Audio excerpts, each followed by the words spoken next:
In the early 1980s, one company stood as the largest privately owned business in the whole of Europe, bigger than any bank, any brewer, any household name people could think of.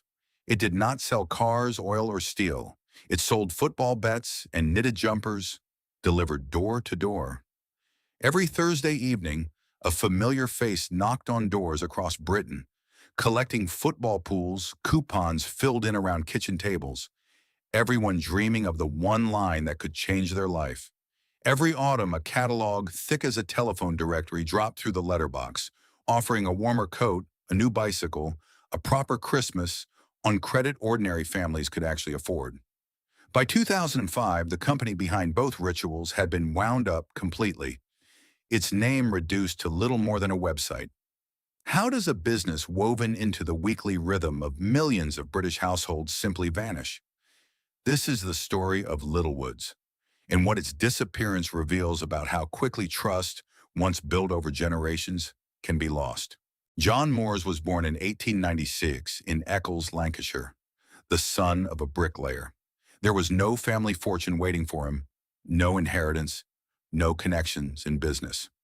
What he had instead was a restless, calculating mind and a job as a messenger boy for the commercial cable company. Steady work, but not the kind that built empires. Moores and two colleagues, Colin Ascombe and Bill Hughes, spent their spare hours searching for a way out. Football by the 1920s had become the great obsession of working-class England, yet betting on it legally was still awkward and restricted. Moores saw the gap. He borrowed the idea of a football pool, a simple wager where punters predicted match results and shared a prize pool, and decided to build a business around it. In 1923, the three men pooled £50 each, a considerable sum for young men on modest wages, and bought a cheap printing press. They rented a small office on Church Street in Liverpool and printed 4,000 coupons on that first run. On a cold Saturday afternoon that winter, they stood outside Old Trafford, Manchester United's ground, and handed the coupons to fans on their way to the match. It was, by any honest measure, a failure. Hardly anyone bothered to fill one in, and the few that came back were barely enough to cover costs. Ascombe and Hughes, disheartened, pulled out of the venture and asked for their money back. Moores paid them and carried on alone, backed by his family, convinced there was something in the idea worth persisting with. Because employees of the commercial cable company were forbidden from holding outside jobs, the venture needed a name that wasn't his own, and so it became Littlewoods, taken from Moore's own family background. His persistence paid off. By the end of the 1920s, the coupons were selling, and Littlewoods Pools had found its audience. Ordinary people, mostly working men, willing to part with a few pence a week for the chance of a life-changing win. But Moore's real instinct for business revealed itself a decade later. By 1932, with the pools business finally profitable, he made a decision that would define Littlewoods far more than football ever did.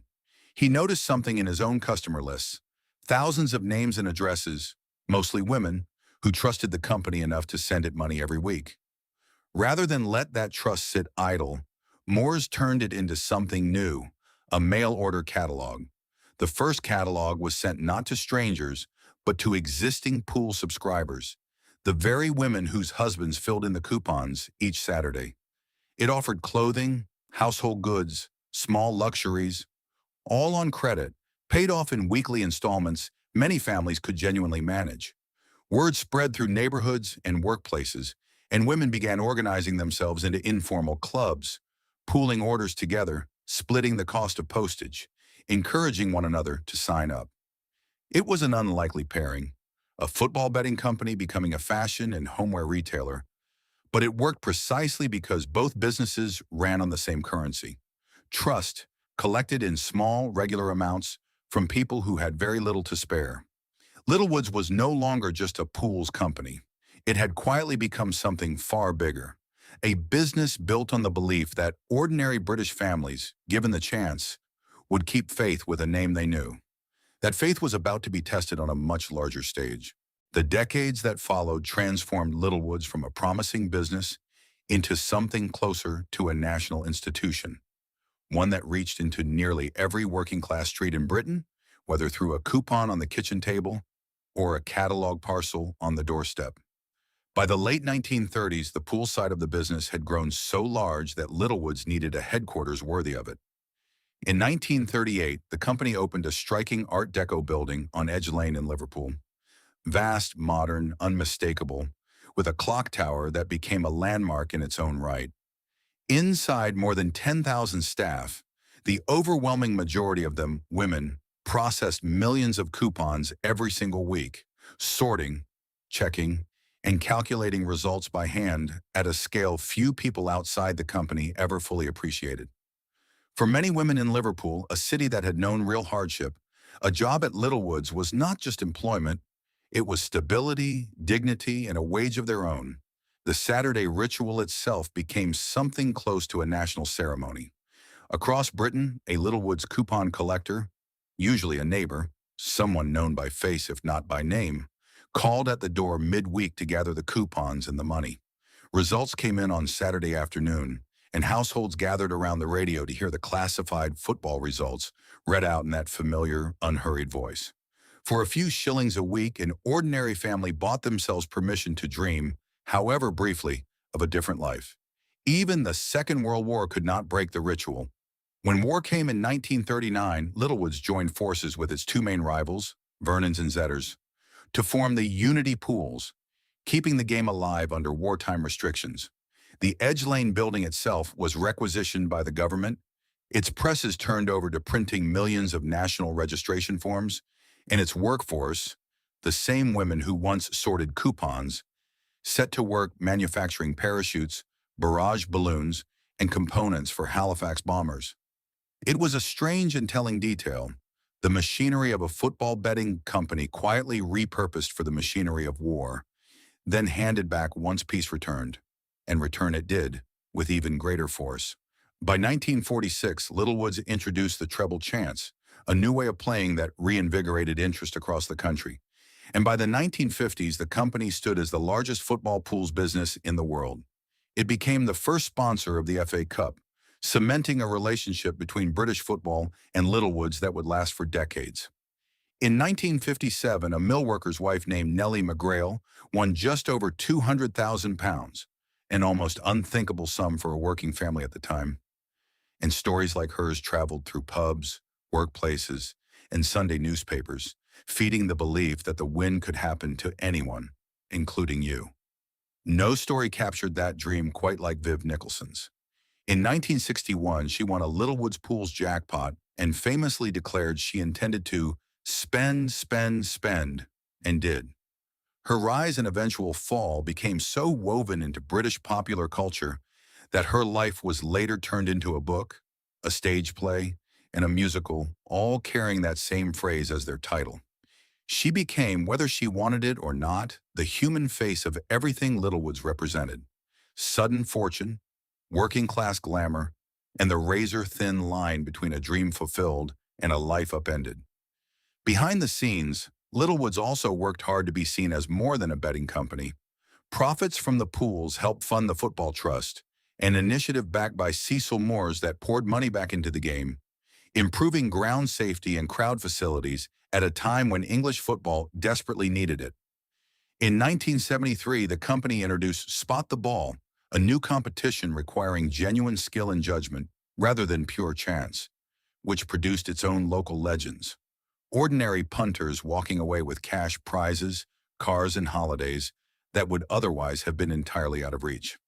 Meanwhile, the catalog business grew alongside it, quietly becoming just as significant to family life across Britain.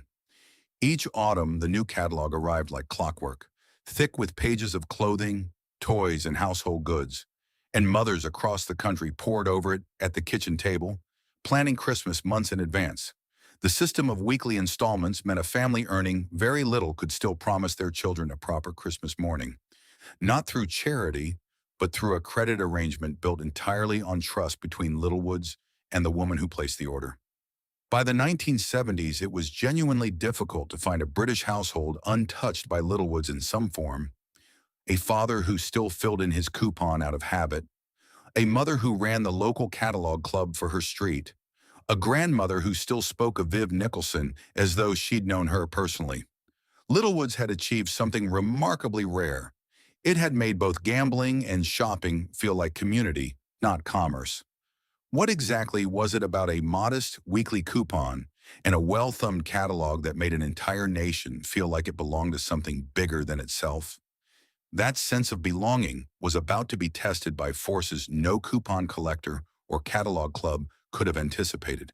As Littlewoods moved through the middle decades of the 20th century, both halves of the business began to expand at a pace that outstripped almost anything the retail world had seen before, and that growth, however triumphant it felt at the time, was quietly laying down the very fault lines that would later bring the company to its knees.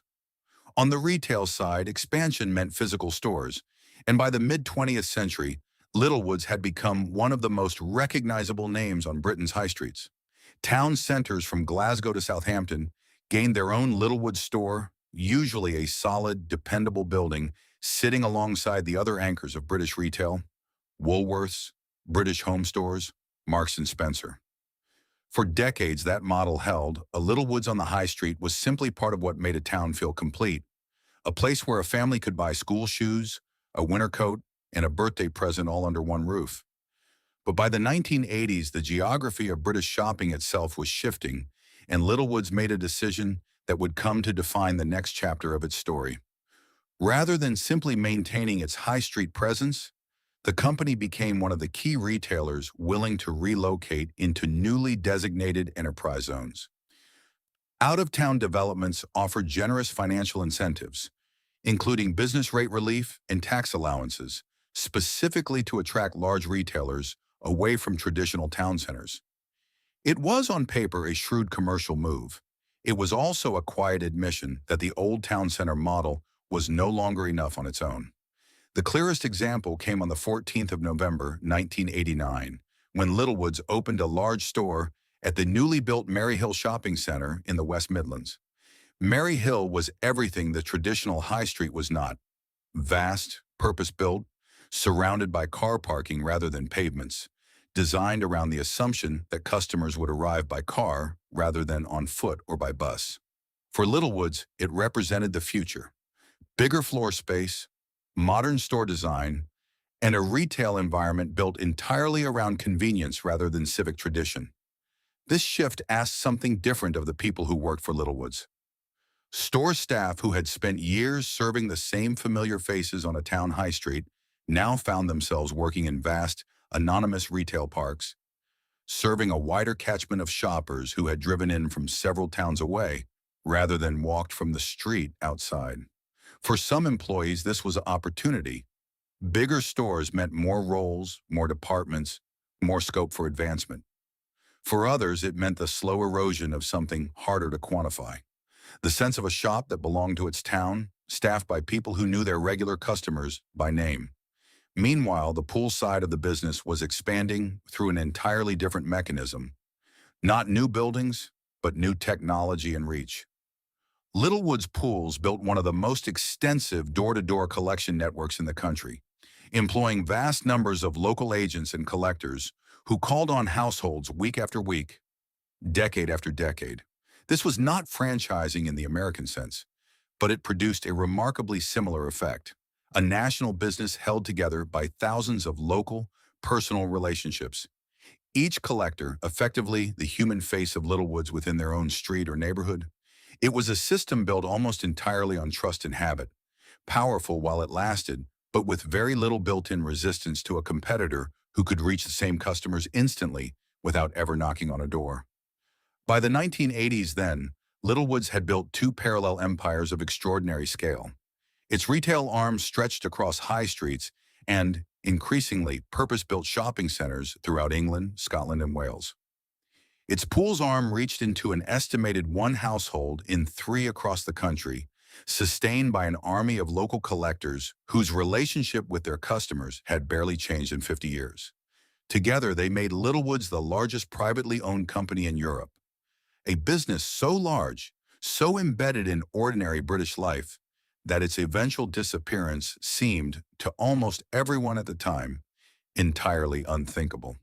Yet both arms of this expansion carried the same hidden weakness: The retail business had grown reliant on a physical, out-of-town shopping model, just as new ways of buying goods were beginning to stir. The pools business had grown reliant on door-to-door collection and a captive audience of football fans, just as the British government was quietly preparing to introduce a rival that would need no collector, no coupon, and no wait until Saturday afternoon. Littlewoods had built an empire on being everywhere a British family might need it. On the high street, in the shopping center, on the doorstep every Thursday evening. What none of its architects could have fully anticipated was how quickly everywhere could be replaced by something that required customers to go nowhere at all. By the 1980s, Littlewoods had crossed a threshold that very few companies ever reach. It was no longer simply a business that people used. It had become part of how Britain understood itself, a name so deeply embedded in the national routine that most people could no longer remember a version of ordinary life without it. The scale alone was staggering. Littlewoods stood as the largest privately owned company in the whole of Europe, its combined retail and pools operations employing tens of thousands of people across the country.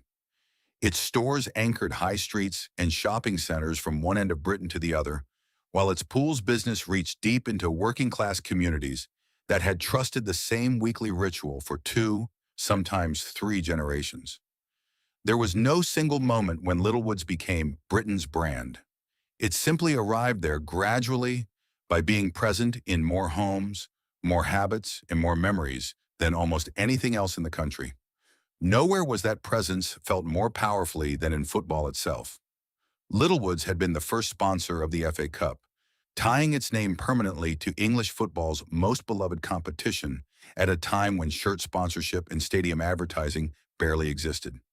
For an entire generation of fans, the words Littlewoods FA Cup were simply how the tournament was known, spoken on television and radio, printed in newspapers, repeated by commentators every spring.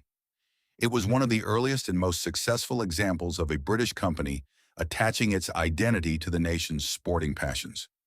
And it worked precisely because football and the pools had always been two sides of the same coin in millions of households. For those working inside Littlewoods at its height, there was a particular kind of pride that came with the name. Store staff wore it on their uniforms in town centers recognized across the country. Pools collectors carried it door to door, trusted enough to be handed a family's hard-earned money each week without a second thought.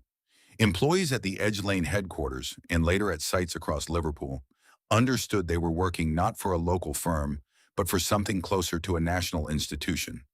One that, remarkably, had grown out of three young men and a cheap printing press little more than half a century earlier.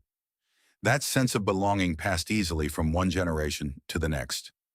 Grandmothers who remembered Nellie McGrail's win in 1957 introduced their daughters to the ritual of the weekly coupon. Mothers who had run informal catalog clubs on their street in the 1960s handed the tradition down to daughters starting families of their own in the 1970s and 1980s. A Littlewoods catalog arriving each autumn was not simply a shopping tool.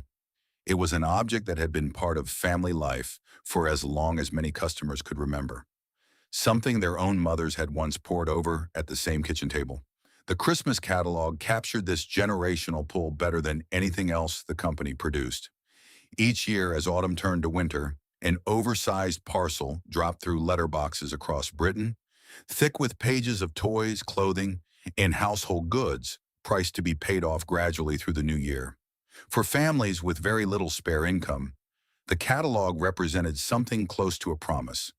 That Christmas morning could still feel abundant, that children could still wake to presents that matched what their friends were receiving, even if the money to pay for them wouldn't be fully found until spring.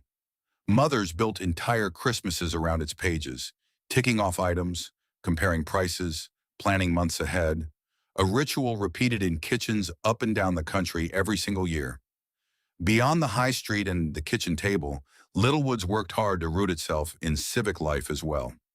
Profits from the pools funded the football trust, improving safety and facilities at football grounds across the country during years when the sport desperately needed the investment. The company's presence in Liverpool went beyond commerce. The Edge Lane building itself, with its unmistakable Art Deco silhouette, had become a genuine landmark, a symbol of the city's industry and resilience. recognized by residents who might never once have filled in a coupon or ordered from a catalog. By the mid-1980s then, Littlewoods occupied a rare and enviable position. It was simultaneously a betting company, a retailer, a major employer, and a quiet patron of English football, four identities that most businesses would have struggled to hold together. Yet Littlewoods carried them all under a single trusted name. It had become, in every meaningful sense, Britain's brand, woven into Saturday afternoons, autumn letterboxes, Christmas mornings, and the working lives of tens of thousands of people who never imagined it could be any other way. But the very government that had allowed Littlewoods to build this empire was, at that moment, quietly drafting the legislation that would introduce its most dangerous rival yet, one that would need no coupon, no collector, and no history at all to compete. The first sign that anything could ever threaten Littlewoods came not from a rival retailer, not from changing fashion, but from an act of parliament. And it arrived with a suddenness that caught almost everyone at the company off guard. In November 1994, the British government launched the National Lottery. For ordinary punters, it offered something the pools never quite could: a single simple ticket, a headline jackpot running into millions, and a draw broadcast live on television every Saturday night. Within the industry, the reaction was close to panic. Many experienced pools executives privately predicted that Littlewoods, and the entire pool sector alongside it, would not survive the decade. What made the threat so dangerous was not simply competition. Littlewoods had faced smaller rivals before and outlasted every one of them. What made it dangerous was the sheer unfairness of the terms on which that competition was allowed to take place. Betting duty on the National Lottery was set at 17%. Betting duty on Littlewoods pools remained at 35%, more than double. The lottery could be bought in tens of thousands of outlets nationwide from the moment it launched. By law, Littlewoods faced far tighter restrictions on where its coupons could be sold. And while the lottery launched with a multi-million-pound advertising campaign splashed across a national television, Littlewoods had never once been permitted to advertise on TV at all. One competitor entered the market backed by the full promotional machinery of the state. The other had spent 70 years building trust door to door and was now expected to defend it with both hands tied behind its back. The effect was immediate and brutal. Within a short period, the lottery had captured around half of the pool's entire customer base. Longtime players who had filled in a Littlewoods coupon every week of their adult lives switched almost overnight to a Wednesday and Saturday ticket bought at the corner shop on the way home from work. For the coupon collectors who had spent decades building relationships street by street, the change was impossible to ignore. Doors that once opened without hesitation now came with an apologetic shrug. "Sorry, love, we're doing the lottery now." A small, polite sentence that, repeated across thousands of doorsteps every week, represented the quiet unraveling of a business built entirely on personal trust.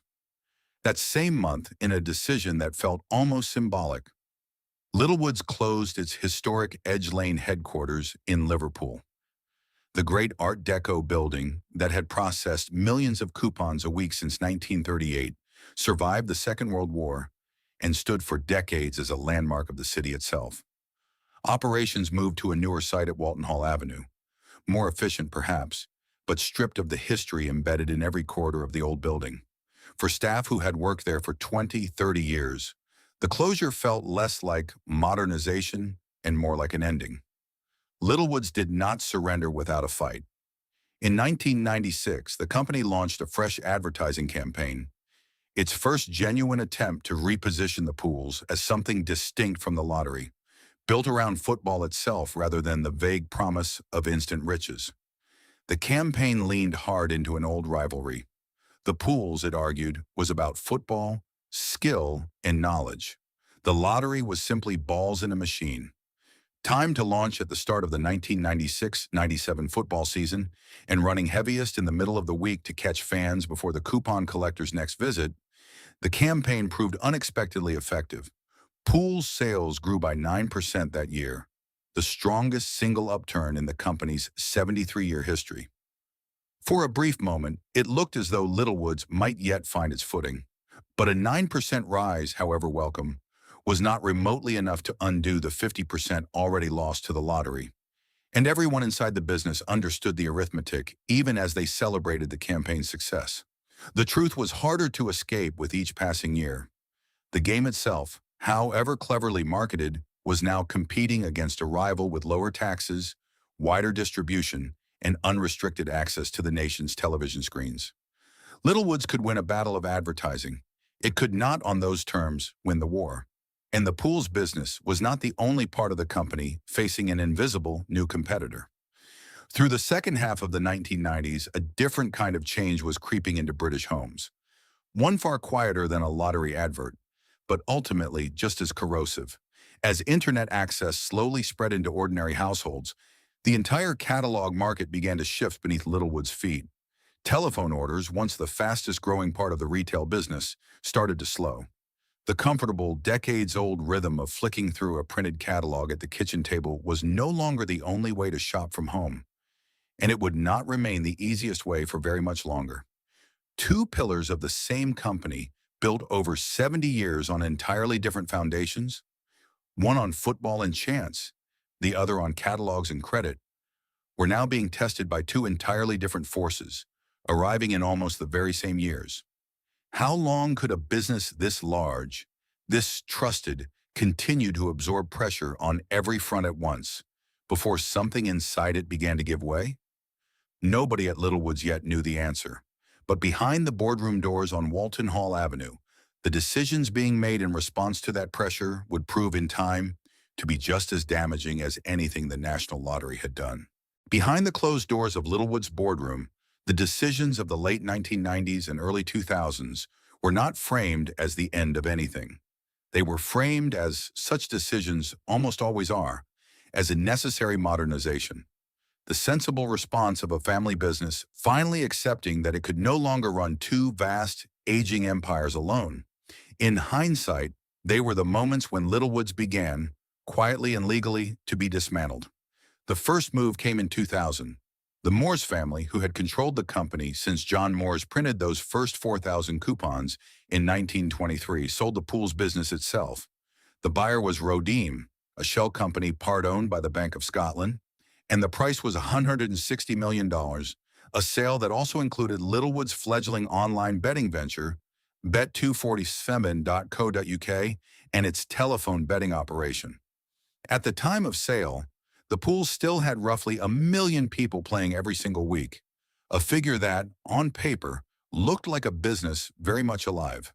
But 1 million weekly players was by then a shadow of what the company had commanded before the lottery's arrival. And the family that had carried the name for 3 generations judged that the moment to sell had already arrived, before the number shrank further. 2 years later, in October 2002, the family made the second and far larger decision. They sold the entire shopping and catalog business, the stores, the distribution network, the Littlewoods name itself as it applied to retail, to David and Frederick Barkley for $750 million. It was, by any measure, an extraordinary sum, and it formally ended nearly 80 years of Moores family ownership over the business John Moores had built from nothing. For the Barkley brothers, the appeal was straightforward: a catalog and store business with a trusted national name, a loyal older customer base, and real property assets across the country. What the deal did not solve, and could not solve, was the underlying question the whole industry was now grappling with: whether a printed catalog and a chain of high street stores could survive an internet that was becoming faster, cheaper, and more familiar to shoppers with every passing year. For the tens of thousands of people still working in Littlewood stores, distribution centers, and catalog order lines, these were decisions made entirely without them, discussed in solicitors' offices and boardrooms they would never see. Many staff first learned of each sale through newspaper headlines rather than internal announcements. The peculiar experience of discovering that the company they worked for had changed hands, and that its long-term future had just been decided by people they had never met. The final and most consequential decision came in 2004, when Littlewoods was merged with Kay's Catalogs to form the Littlewoods Shop Direct Group, the business known today as the Very Group. On paper, the logic was sound. Two of Britain's largest catalog retailers combining forces to cut costs and compete more effectively in a market being reshaped by online shopping. In practice, the merger meant one thing above all else for the people who worked there: duplication. Two head office structures, two customer service operations, two networks of distribution centers, all doing largely the same job under two once rival names. The amalgamation of Littlewoods and K's led directly to the closure of a number of distribution centers belonging to both brands, with the jobs attached to them disappearing in the process. For employees who had spent decades inside the business, women who had joined as pools processors in the Edge Lane building in the 1960s, catalog order clerks who had worked the phones since the early days of telephone ordering, store staff who had watched their branch move from the high street to a retail park and back, again in the company's shifting strategy. The merger confirmed something many had already begun to suspect. The Littlewoods they had joined, built on a single-family stewardship and a single recognizable identity, no longer existed in any meaningful sense. It had become a set of assets, brands, and distribution contracts managed by owners for whom Littlewoods was one investment among several, not a life's work. There is no single recorded moment when an insider at Littlewoods declared, in so many words, that the company was finished. But the pattern of decisions between 2000 and 2004 tells its own story clearly enough.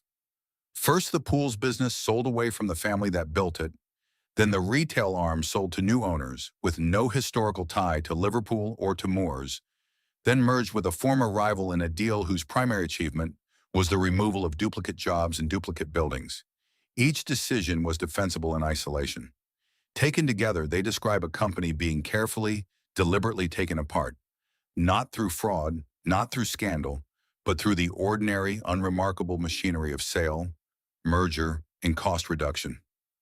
What remained by the middle of the decade was a business still carrying the Littlewoods name on its stores and its catalogs, but increasingly hollowed out of the structures, the ownership, and the people who had once given that name its meaning.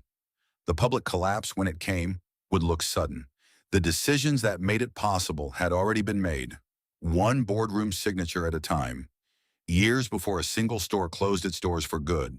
By 2005, the machinery set in motion over the previous 5 years reached its conclusion, and it did so with a speed that startled even those who had watched the warning signs accumulate for a decade. The original Littlewoods Company, the entity that traced its unbroken line back to John Moore's printing press on Church Street in 1923, was formally wound up. At the moment of its closure, it still employed 4,000 people, a workforce that, within a matter of months, would find themselves with no company left to work for. The announcement, when it came, was stark in its simplicity. 119 down at Littlewoods stores were to close. For a chain whose name had anchored high streets and shopping centers across England, Scotland, and Wales for the better part of a century, it was a number that landed like a physical blow. Of those stores, around 40 were sold on to Primark, the fast-growing value retailer owned by Associated British Foods, a changing of the guard playing out in real time on high streets that had known only one name in that particular unit for generations. The remaining stores simply closed, their fixtures stripped, their signage removed, their staff given notice. For employees, the experience of that closure rarely arrived as a single dramatic announcement delivered to an assembled shop floor. More often, it came in smaller, quieter moments. A store manager called into a back office and told the news before it reached the local paper. A notice board memo, a phone call from head office confirming what months of declining footfall had already suggested. Many of the staff affected had worked for Littlewoods for decades, some since their first job after leaving school. And the closure meant not simply the loss of a wage, but the end of an identity many had carried with genuine pride. The Littlewoods badge on a uniform that had meant something in their town for as long as they could remember. Customers experienced the collapse differently, but no less personally. In the final weeks before a local branch closed, the signs became impossible to miss. Shelves only partially restocked, sections of the shop floor roped off or left empty, everything must go signage appearing where display windows had once shown the new season's clothing ranges. For a generation of shoppers who had grown up trusting Littlewoods with a school uniform order or a Christmas catalog installment plan, walking through a half-emptied store felt less like a straightforward business closure and more like watching a familiar room being cleared out after a death in the family. Longtime customers came in not necessarily to buy anything, but simply to look, to remember occasionally, to ask a member of staff they recognized what they intended to do next. Media coverage of the closures was notably restrained given the scale of what was happening. Regional newspapers in the towns most affected, Liverpool above all, but also the many high streets losing a Littlewoods branch, covered the story with genuine local grief, interviewing long-serving staff and longtime customers, tracing the company's history back to its Merseyside origins.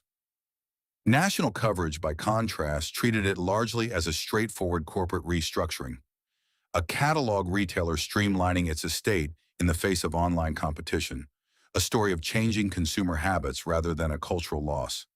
There was no single day of national mourning, no widely broadcast image of the last store closing its doors. The end of Littlewoods as an independent company arrived less as a headline event and more as a slow accumulation of smaller, scattered local stories, each one keenly felt in its own community and barely noticed anywhere else. Behind the visible closure of stores lay a less visible but equally significant unraveling. The fate of the distribution network that had kept both the Littlewoods and Kay's catalog businesses running. The 2004 merger that created Littlewoods Shop Direct Group had already set out to eliminate duplicate infrastructure between the two former rivals, and as that consolidation took full effect, a number of distribution centers belonging to both brands were closed.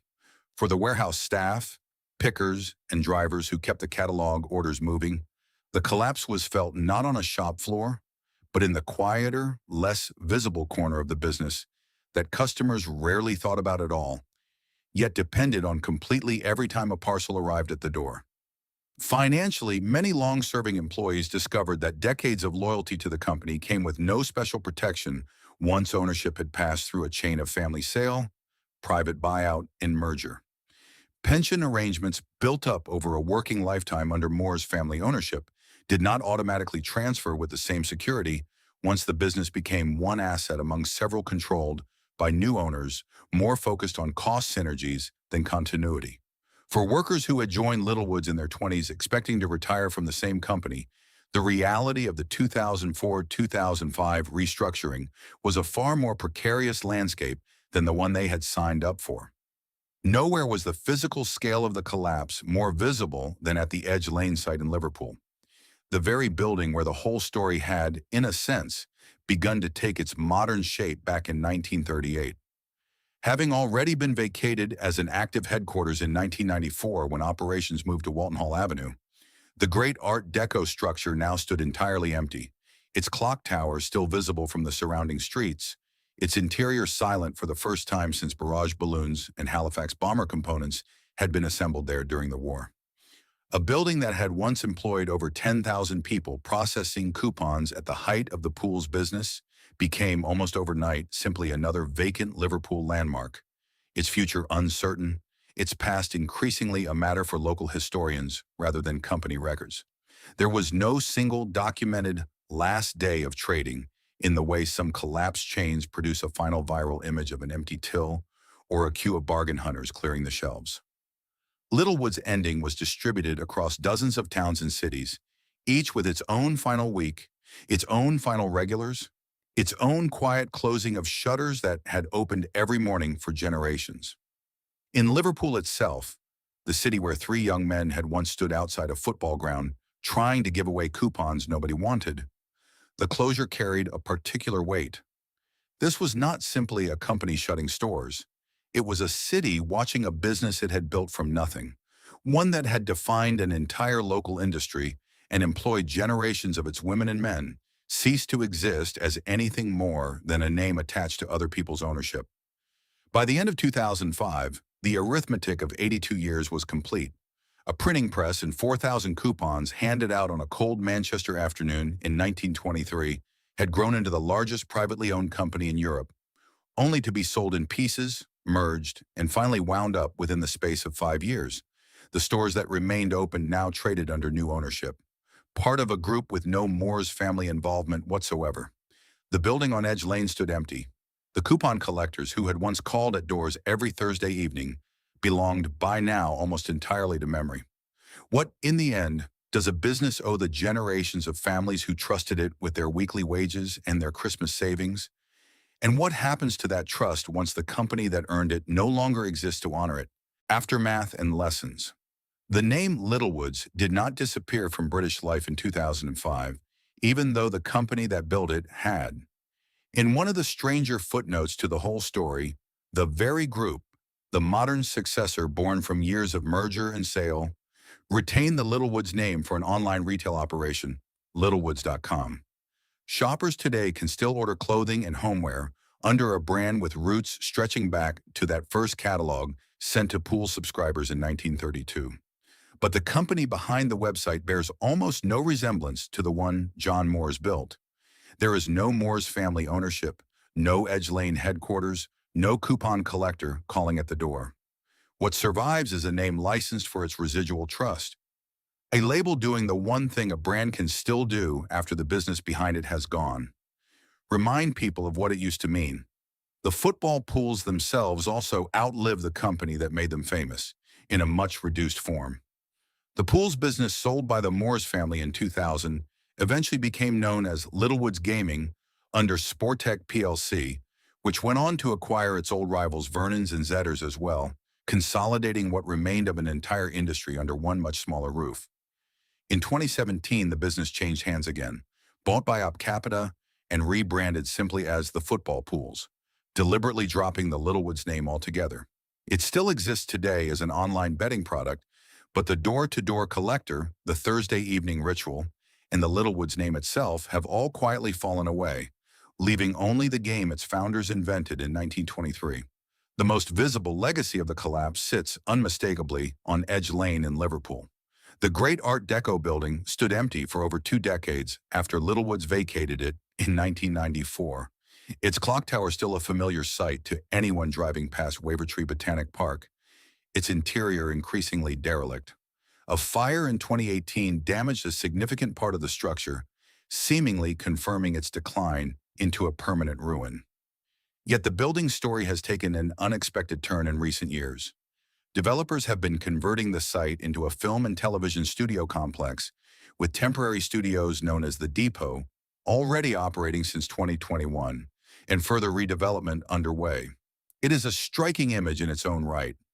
A building constructed to process the hopes of a nation's football pools, now being repurposed to manufacture entirely different kinds of stories, fictional ones, for the screen.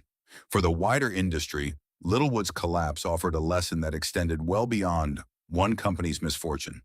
It demonstrated how a business built on 2 entirely separate pillars, gambling and mail-order retail, could see both pillars undermined at almost exactly the same moment by 2 completely different forces: state-backed competition on one side, the rise of the internet on the other.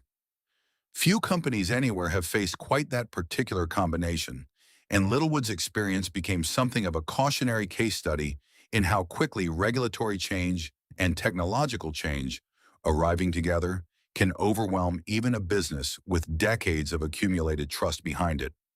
Retail analysts studying the decline of the British high street through the 1990s and 2000s would return to Littlewoods repeatedly, not as the largest casualty of that era, but as one of the clearest illustrations of how it happened. The economic impact on the communities that had depended on Littlewoods was not evenly spread. Liverpool, the city where the company had begun and where it had employed tens of thousands of people across generations, felt the loss most acutely. Jobs that had once offered genuine long-term stability often passed informally from mother to daughter, neighbor to neighbor, simply ceased to exist within the space of a few years. Smaller towns that had relied on a single large Littlewoods store as an anchor for their high street faced a different problem. An empty unit in a prominent location, difficult to fill, and a noticeable dent in footfall for the smaller shops that had depended on Littlewoods to draw shoppers into town in the first place. For the tens of thousands of former employees, the paths that followed the collapse varied enormously. Some, particularly younger staff, moved relatively smoothly into other retail chains that were still expanding through the 2000s. Others, especially long-serving employees closer to retirement age, found the transition far harder.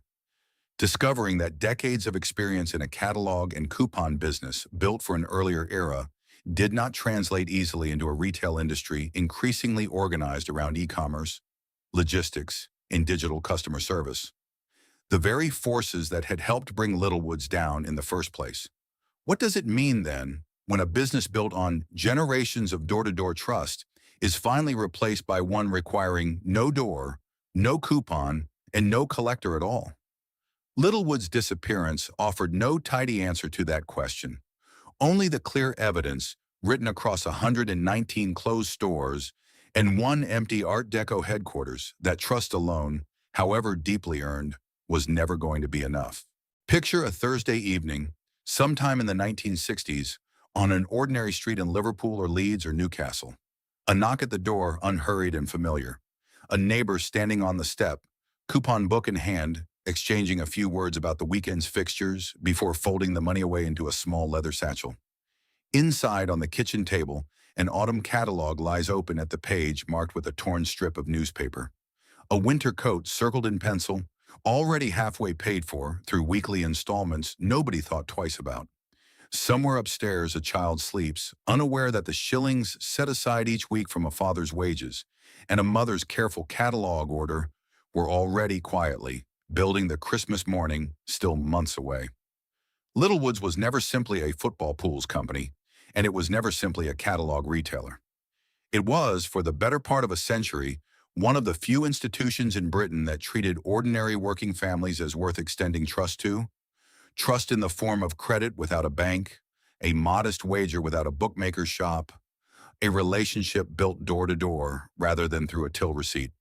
In an era before universal credit cards, before online shopping, before the state itself offered a national lottery, Littlewoods filled a space that few others were prepared to fill.